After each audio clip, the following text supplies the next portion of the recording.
আজকে ছাত্রগণ হত্যা যে আয়োজিত আজকে এই দোয়া মাহফিল, এখানে উপস্থিত আছেন আমাদের ধামরাই পৌর বিএনপি সাংগঠনিক সম্পাদক ফিরোজ খান বাবু ভাই, আর উপস্থিত আছেন ধামরাই থানা বিএনপি স্বেচ্ছাসেবক দলের সভাপতি ফিরোজ ভাই।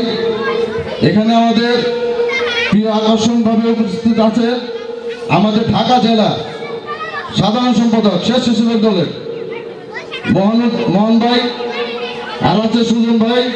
এখানে অন্যান্য নেতাকর্মী যারা আছেন, আতিক ভাই, যারা মুরব্বী আছেন সবাইকে, রুবেল ভাই, সবাইকে ধন্যবাদ। আসসালামু আলাইকুম। প্রিয় ভাই ও বোনেরা, আপনারা দেখেছেন আওয়ামী লীগ সরকারে যে দেশে যে আগুন জ্বালিয়ে দেশকে অশান্তি করে রাখছে, আজকে এখনো তারা অন্ধকারে থেকে আমাদের দেশকে অশান্তি করার চেষ্টা করছে। এখানে আমি আপনাদের কাছে বলতে চাই যে আওয়ামী লীগকে আমরা কখনো প্রশ্রয় দিতে চাই না। দেশকে আমরা সুস্থভাবে চালিয়ে নিতে চাই।